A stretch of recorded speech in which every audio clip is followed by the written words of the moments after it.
നമസ്കാരം. VBC പ്രാദേശിക വാർത്തകൾ ആരംഭിക്കുന്നു. ആദ്യം പ്രധാന വാർത്തകൾ. പുളിമൂട്ടിൽ സെൽസ്, കോട്ടയം, തൊടുപുഴ, തൃശൂർ. ചരിത്ര പ്രസിദ്ധമായ തൊടുപുഴ ശ്രീകൃഷ്ണസ്വാമി ക്ഷേത്രത്തിലെ 10 ദിവസം നീണ്ടു നിൽക്കുന്ന ഉത്സവത്തിന് തുടക്കമായി.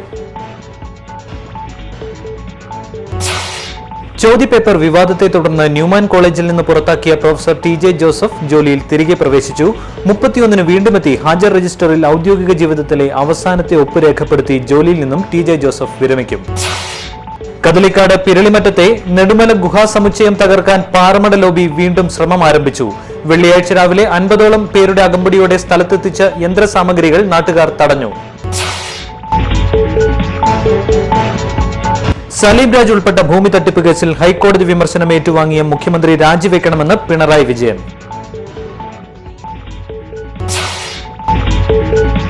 സാംസ്കാരിക കലാസംഘടനയായ വാഴക്കുളം ജ്വാലയുടെ 212ാമത് പരിപാടി നടന്നു. ആഘോഷ സമ്മേളനം ചലച്ചിത്ര നടൻ സ്ഫടികം ജോർജ് ഉദ്ഘാടനം ചെയ്തു.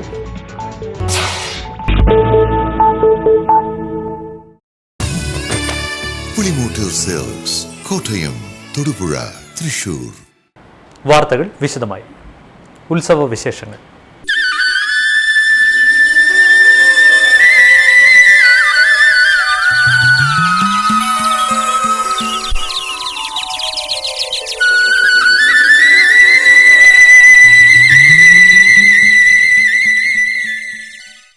തൊടുപുഴ ശ്രീകൃഷ്ണസ്വാമി ക്ഷേത്രത്തിൽ തിരുവുത്സവം ആരംഭിച്ചു. വ്യാഴാഴ്ച രാത്രി 8-നും 8:30-നും ഇടയ്ക്കുള്ള ശുഭമുഹൂർത്തത്തിൽ ക്ഷേത്രം തന്ത്രി ബ്രഹ്മശ്രീ ആമല്ലൂർ കാവനാട് വാസുദേവൻ നമ്പൂതിരിയുടെ മുഖ്യ കാർമ്മികത്വത്തിലായിരുന്നു കൊടിയേറ്റ്. 100 കണക്കിന് ഭക്തജനങ്ങൾ തൃക്കൊടിയേറ്റിന് സാക്ഷികളായി.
രണ്ടാം ഉത്സവത്തിന്റെ ഭാഗമായി ശ്രീഭൂതബലി എഴുന്നള്ളത്ത് നടന്നു. ഗജവീരൻ പല്ലാട്ട് ബ്രഹ്മദത്തൻ ശ്രീകൃഷ്ണ ഭഗവാന്റെ തിടമ്പേറ്റിയപ്പോൾ ഗജവീരന്മാരായ ബോലോനാഥും ചെർപ്പുളശ്ശേരി അയ്യപ്പനും അകമ്പടിയായി. ശ്രീഭൂതബലി എഴുന്നള്ളത്തിന് എരുമേലിക്കണ്ണനും തെന്നത്തൂർ മനോജും നാദസ്വരവും മാന്നാർ അജയകുമാറും കീഴൂർ മോഹൻദാസും തകിലും വായിച്ചു. പെരുവനം സതീശനും പെരുവനം പ്രകാശനും സംഘവും പഞ്ചാരിമേളം അവതരിപ്പിച്ചു.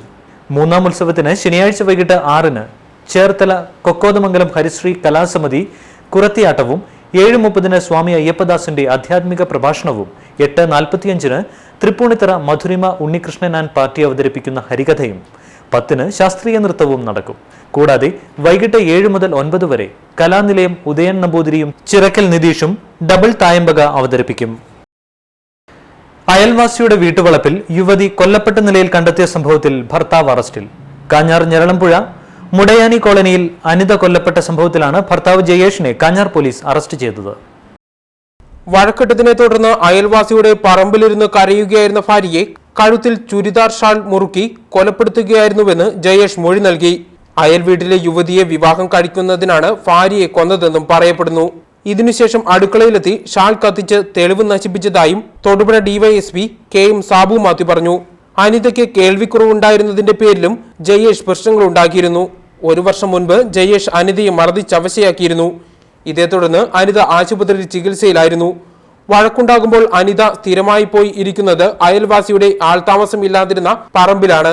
ചൊവ്വാഴ്ച വൈകിട്ട് ഇരുവരും തമ്മിൽ തർക്കമുണ്ടായി. അയൽവാസിയുടെ പറമ്പിലെ തെങ്ങിൻ ചുവട്ടിലെത്തി കരയുകയായിരുന്ന അനിതയുടെ അടുത്തെത്തി ജയേഷ് വീണ്ടും വഴക്കുണ്ടാക്കിയെന്ന് പോലീസ് പറഞ്ഞു.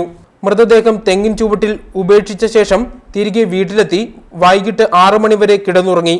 ഇതിനിടെ മക്കൾ എത്തിയപ്പോൾ അനിതയെ കാണാനില്ലെന്ന് പറഞ്ഞു. വിവരം അനിതയുടെ ബന്ധുക്കളെയും അയൽ വീട്ടുകാരെയും അറിയിച്ചു. ഇവരോടൊപ്പം ഭാര്യയെ അന്വേഷിച്ചിറങ്ങാനും ജയേഷ് മുന്നിൽ നിന്നു. ഭാര്യയെ കാണാനില്ലെന്ന് പറഞ്ഞ് ചൊവ്വാഴ്ച സന്ധ്യയോടെ ജയേഷ് കാഞ്ഞാർ സ്റ്റേഷനിലെത്തി പരാതി പറഞ്ഞു. പിറ്റേ ദിവസം എത്തി പരാതി നൽകാനാണ് പോലീസ് ആവശ്യപ്പെട്ടത്. ബുധനാഴ്ച രാവിലെ അയൽക്കാരുമൊത്ത് തിരച്ചിൽ നടത്തുന്നതിനിടെയാണ് സമീപത്തെ പറമ്പിൽ അനിതയെ മരിച്ച നിലയിൽ കണ്ടെത്തിയത്. VBC news Moolamattom. ഇടുക്കി ലോക്സഭാ മണ്ഡലം LDF സ്വതന്ത്ര സ്ഥാനാർത്ഥി അഡ്വക്കേറ്റ് ജോയ്സ് ജോർജിന്റെ തെരഞ്ഞെടുപ്പ് പ്രചരണാർത്ഥം CPM സംസ്ഥാന സെക്രട്ടറി പിണറായി വിജയൻ ഉടുമ്പന്നൂരിൽ പ്രസംഗിച്ചു. പണം ഉണ്ടാക്കണമെങ്കിൽ സംസ്ഥാന ഗവൺമെന്റേതായ പണി നോക്കണം. വേറെ ആരെങ്കിലും കയ്യിലുള്ള പണം മോഹിച്ചിട്ട് കാര്യമൊന്നുമില്ല. അത് കൃത്യമായി പറയാൻ തദ്ദേശ സ്വയംഭരണ സ്ഥാപനങ്ങൾക്ക് കഴിയണം. തദ്ദേശ സ്വയംഭരണ സ്ഥാപനങ്ങൾ ഒരു വിഭാഗം കോൺഗ്രസുകാരും UDFകാരും നേതൃത്വം കൊടുക്കുന്ന സ്ഥാപനങ്ങളാണ്. അവരും ഒരു കാര്യം മനസ്സിലാക്കണം, നിങ്ങളൊരു ഭരണ സംവിധാനത്തിന് തലപ്പത്താണ് ഇരിക്കുന്നത്. ആ സ്ഥാപനത്തിന്റെ ധർമ്മമാണ് നിങ്ങൾ നിറവേറ്റേണ്ടത്. ആ പണമെടുത്ത് വകമാറി ചെലവ് ചെയ്യാൻ പറ്റില്ല. രാഷ്ട്രീയമായ ആവശ്യത്തിന് വേണ്ടി ഉപയോഗിക്കേണ്ടതല്ല ആ പണം. രാഷ്ട്രീയമായ ആവശ്യം കോൺഗ്രസുകാർ തമ്മിലുണ്ടെങ്കിൽ അവർ തമ്മിൽ തീർത്തോളണം. തദ്ദേശ സ്വയംഭരണ സ്ഥാപനത്തിന്റെ പണം തദ്ദേശ സ്വയംഭരണ സ്ഥാപനത്തിന് അവകാശപ്പെട്ടതാണ്. സലീം രാജ് ഉൾപ്പെട്ട ഭൂമി തട്ടിപ്പ് കേസിൽ ഹൈക്കോടതി വിമർശനം ഏറ്റുവാങ്ങിയ മുഖ്യമന്ത്രി രാജിവെക്കണമെന്ന് പിണറായി വിജയൻ. കോടതി വിധി സ്വാഗതം ചെയ്യുന്നുവെന്നും പിണറായി പറഞ്ഞു.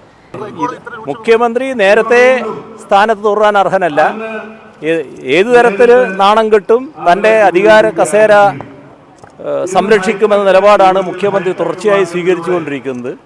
ഇനിയെങ്കിലും സദ്ബുദ്ധി തോന്നി കസേരയിൽ നിറങ്ങുന്നതാണ് നല്ലത്. എല്ലാം മുഖ്യമന്ത്രിയുടെ ചുമതല വ്യക്തതയല്ലേ, അത് നേരത്തെ തന്നെ വ്യക്തമായതാണല്ലോ. വിവിധ ഘട്ടങ്ങളിൽ ഹൈക്കോടതി ചൂണ്ടിക്കാണിച്ചതാണ്. ഇപ്പോൾ ഇതുകൂടി അദ്ദേഹത്തിൻ്റെ തലയിൽ വന്ന് വീണിരിക്കുകയാണ്. അപ്പോൾ സാധാരണ നിലയിൽ ഒരു മാന്യതയുടെ അംശമുണ്ടെങ്കിൽ അദ്ദേഹം സ്ഥാനത്ത് നിന്ന് മാറി നിൽക്കുകയാണ് വേണ്ടത്. ചോദ്യപേപ്പർ വിവാദത്തെ തുടർന്ന് മതതീവ്രവാദികൾ കൈവെട്ടി മാറ്റുകയും പിന്നാലെ തൊടുപുഴ ന്യൂമാൻ കോളേജിൽ നിന്ന് പുറത്താക്കപ്പെടുകയും ചെയ്ത പ്രൊഫസർ TJ ജോസഫ് തിരികെ ജോലിയിൽ പ്രവേശിച്ചു. ഭാര്യ സലോമിയുടെ ഖബറിടത്തിൽ പ്രാർത്ഥിച്ച ശേഷം സഹോദരിയോടും മക്കളോടുമൊപ്പം രാവിലെ 9:30 അദ്ദേഹം കോളേജിലെത്തിയത്. ജോലിയിൽ തിരികെ പ്രവേശിക്കാൻ കഴിഞ്ഞതിൽ ആശ്വാസമുണ്ടെന്ന് അദ്ദേഹം പറഞ്ഞു. കോടതി കുറ്റവിമുക്തനാക്കിയിട്ടും ജോലിയിൽ തിരികെ പ്രവേശിക്കാൻ കോളേജ് മാനേജ്മെന്റ് നേരത്തെ തയ്യാറായിരുന്നില്ല. എന്നാൽ TJ ജോസഫിന്റെ ഭാര്യ സലോമി ആത്മഹത്യ ചെയ്തതിനെ തുടർന്ന് 28-ന് ജോലിയിൽ തിരികെ പ്രവേശിക്കാൻ കോതമംഗലം രൂപത അനുവാദം നൽകി. ക്യാമ്പസിന്റെ മണ്ണിലേക്ക് വീണ്ടും കാലുകുത്താൻ തനിക്ക് വേണ്ടി പോരാടിയ എല്ലാവർക്കും നന്ദി പറയുന്നതായി പ്രൊഫസർ TJ ജോസഫ് പറഞ്ഞു. വിരമിക്കാൻ 3 ദിവസം മാത്രം ബാക്കി നിൽക്കെയാണ് പ്രൊഫസർ തിരികെ പ്രവേശിച്ചത്. രാവിലെ 9:30 കോളേജിലെത്തിയ അദ്ദേഹം ജോലിയിൽ തിരികെ നിയമിച്ചുകൊണ്ടുള്ള ഉത്തരവ് പ്രിൻസിപ്പാൾ ഡോക്ടർ TM ജോസഫിന് കൈമാറി.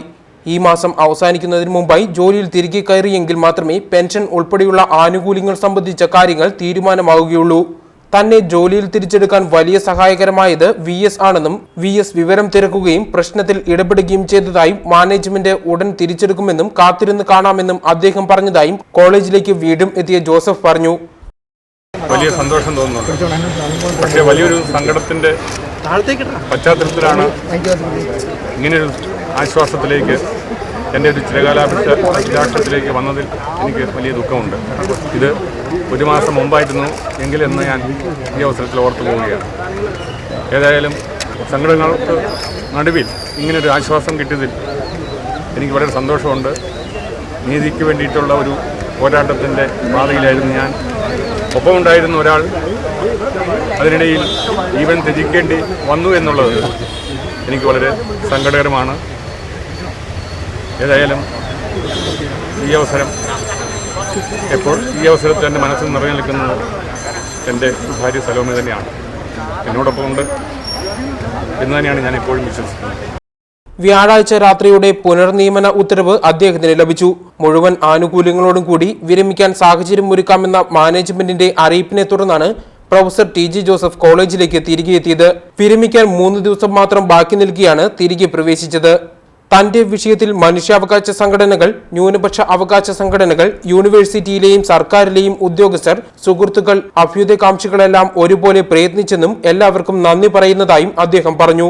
എന്നാൽ ഈ സന്തോഷ നിമിഷത്തിൽ ഭാര്യ സലോമിയുടെ അഭാവം ജോസഫിന്റെ കണ്ണിൽ ഈർന്നണിയിച്ചു. 4 വർഷത്തെ ഇടവേളയ്ക്ക് ശേഷമാണ് ജോസഫ് കലാലയത്തിലെത്തിയത്. തുടർന്നുള്ള 2 ദിവസങ്ങൾ അവധിയായതിനാൽ 31-ന് വീണ്ടുമെത്തി ഹാജർ രജിസ്റ്ററിൽ ഔദ്യോഗിക ജീവിതത്തിലെ അവസാന ഒപ്പ് രേഖപ്പെടുത്തി ജോലിയിൽ നിന്ന് വിരമിക്കും. നീണ്ട നാളത്തെ കാത്തിരിപ്പിൻ്റെ ഒരു രീതിയിൽ പറഞ്ഞാലൊരു പോരാട്ടത്തിൻ്റെയും പ്രാർത്ഥനയുടെയൊക്കെ ഫലമായിട്ട് ഉണ്ടായ ഒരു അനുഗ്രഹമായിട്ടാണ് ഞാനിതിനെ കാണുന്നത്. 4 വർഷങ്ങൾക്ക് ശേഷം 4 വർഷവും ശരിക്കും പറഞ്ഞു കഴിഞ്ഞാൽ 3 ദിവസം കൂടിയായിരുന്നു ഞാൻ ഈ കോളേജിനെ ഇവിടെ വന്നിട്ട്. വീണ്ടും തിരിച്ചു വന്നതിൽ എനിക്ക് വളരെ സന്തോഷമുണ്ട്. പക്ഷേ മലയാളത്തിൻ്റെ ക്ലാസ്സുകളെല്ലാം അവസാനിച്ചിരിക്കുകയാണ്. അതുകൊണ്ട് ക്ലാസ് എടുക്കേണ്ടി വരില്ല എന്ന് പ്രിൻസിപ്പൽ പറഞ്ഞു. അതിനെനിക്കൊരു ചെറിയ സങ്കടമുണ്ട്. ക്ലാസ്സിൽ പോകാൻ ഇടവരാത്തതിൽ ഈ കോളേജിൻ്റെ ക്യാമ്പസിൽ വരികയും ഡിപ്പാർട്ട്മെൻറ്റിൽ പോയിരിക്കാനൊക്കെ സാധിച്ചതിൽ എനിക്ക് വളരെ സന്തോഷമുണ്ട്. 29 വർഷത്തെ അധ്യാപന ജീവിതത്തിൽ 2 വർഷം മാത്രമാണ് ന്യൂമാൻ കോളേജിൽ പ്രൊഫസർ ടി.ജി. ജോസഫ് സേവനമനുഷ്ഠിച്ചത്. മുരിക്കാശ്ശേരി പാവനാത്മ കോളേജിൽ 8 വർഷവും മൂവാറ്റുപുഴ നിർമ്മല കോളേജിൽ 15 വർഷവും അധ്യാപകനായിരുന്നു. എന്നാൽ ന്യൂമാൻ കോളേജിലെ 2 വർഷത്തെ അധ്യാപനമാണ് അദ്ദേഹത്തിന്റെ ജീവിതത്തെ മാറ്റിമറിച്ചത്. ചോദ്യപേപ്പർ വിവാദത്തെ തുടർന്നുണ്ടായ അക്രമത്തിൽ കൈപ്പത്തിയും പിന്നീട് ജോലിയും നഷ്ടപ്പെട്ട അദ്ദേഹത്തിന് 4 വർഷം വീടിനുള്ളിൽ തന്നെ കഴിച്ചുകൂട്ടേണ്ടി വന്നു.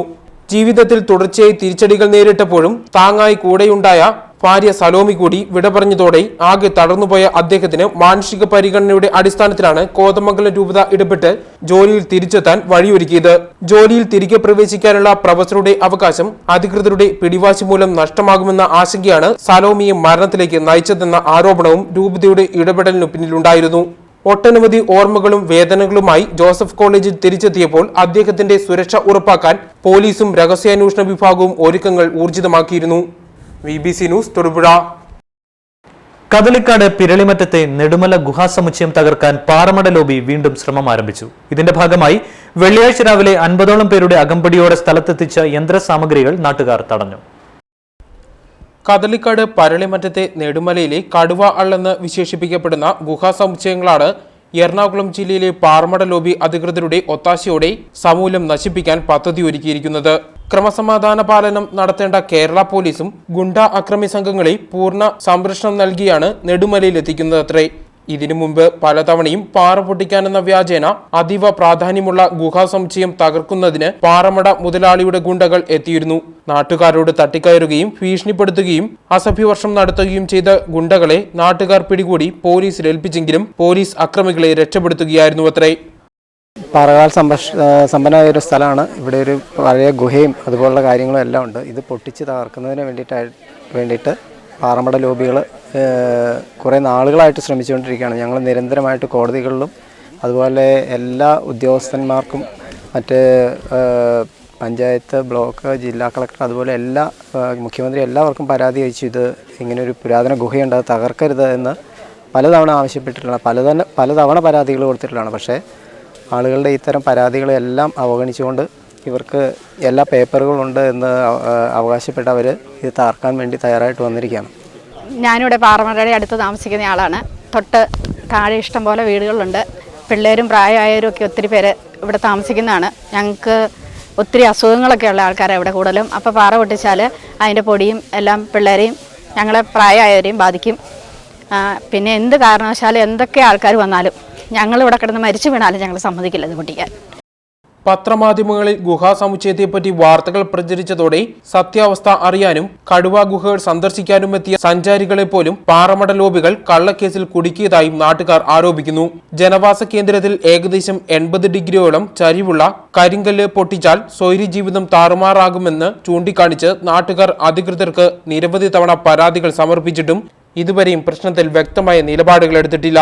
ഗുണ്ടകളുടെ നേതൃത്വത്തിൽ പിരളിമറ്റത്തെത്തി പാറമട ലോബി ഭീകരാന്തരീക്ഷം സൃഷ്ടിക്കുന്നത് പൊതുവെ ശുദ്ധജലം ദൗർലഭ്യം നേരിടുന്ന പിരളിമറ്റത്ത് പാറമട പ്രവർത്തനം ആരംഭിച്ചാൽ കുടിവെള്ളം കിട്ടാനില്ലാതാകുമെന്നും ജനങ്ങൾ അഭിപ്രായപ്പെടുന്നു. പാറമടയ്ക്കായി ഉദ്ദേശിക്കുന്ന ഗുഹാ സമുച്ചയത്തിന് ഏകദേശം 100 മീറ്റർ ചുറ്റളവിൽ അനവധി വീടുകളും നൂറുകണക്കിന് ആളുകളും തിങ്ങിപ്പാർക്കുന്ന മേഖലയാണ്. എന്നാൽ കോടതി അനുവദിച്ച സ്ഥലത്താണ് തങ്ങൾ പാറ പൊട്ടിക്കാൻ എത്തിയതെന്നും കോടതി ഉത്തരവിന്റെ പകർപ്പ് തങ്ങളുടെ പക്കലുണ്ടെന്നും ക്വാറി ഉടമകൾ വ്യക്തമാക്കി. BBC news Kadalikkad. പ്രധാന വാർത്തകൾ ഒരിക്കൽ കൂടി. പുളിമൂട്ടിൽ സിൽക്സ്, കോട്ടയം, തൊടുപുഴ, തൃശൂർ. ചരിത്ര പ്രസിദ്ധമായ തൊടുപുഴ ശ്രീകൃഷ്ണസ്വാമി ക്ഷേത്രത്തിലെ 10 ദിവസം നീണ്ടു നിൽക്കുന്ന ഉത്സവത്തിന് തുടക്കമായി. ചോദ്യപേപ്പർ വിവാദത്തെ തുടർന്ന് ന്യൂമാൻ കോളേജിൽ നിന്ന് പുറത്താക്കിയ പ്രൊഫസർ TJ ജോസഫ് ജോലിയിൽ തിരികെ പ്രവേശിച്ചു. 31-ന് വീണ്ടുമെത്തി ഹാജർ രജിസ്റ്ററിൽ ഔദ്യോഗിക ജീവിതത്തിലെ അവസാനത്തെ ഒപ്പ് രേഖപ്പെടുത്തി ജോലിയിൽ നിന്നും TJ ജോസഫ് വിരമിക്കും.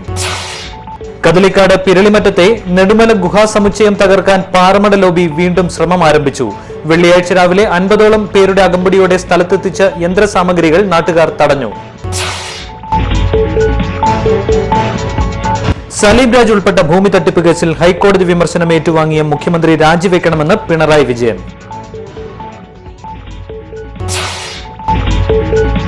സാംസ്കാരിക കലാസംഘടനയായ വാഴക്കുളം ജ്വാലയുടെ 212ാമത് പരിപാടി നടന്നു. ആഘോഷ സമ്മേളനം ചലച്ചിത്ര നടൻ സ്ഫടികം ജോർജ് ഉദ്ഘാടനം ചെയ്തു.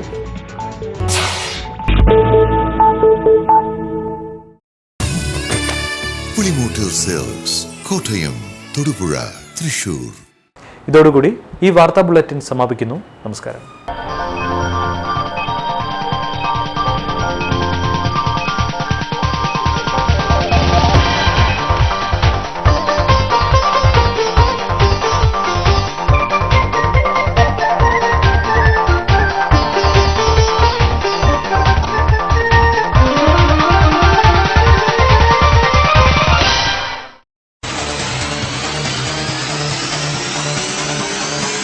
തൊടുപുഴയിൽ നിന്നുള്ള പ്രാദേശിക വാർത്തകൾ ഇപ്പോൾ ലോകത്തെങ്ങും ലഭിക്കുന്നു. തൊടുപുഴയിലെ ആദ്യത്തെ വെബ് TV ചാനൽ ഇന്ന് തന്നെ സന്ദർശിക്കുക. www.bbcnewstodupuഴ.com. തൊടുപുഴയ്ക്ക് സമീപമുള്ള 16 ഗ്രാമപഞ്ചായത്തുകളിലും ഇന്റർനെറ്റിലും ഇപ്പോൾ BBC വാർത്തകൾ ലഭിക്കുന്നു. BBC ന്യൂസ്, തൊടുപുഴയുടെ സ്വന്തം വാർത്താ ചാനൽ. സന്ദർശിക്കുക www.bbcnewstodupuഴ.com.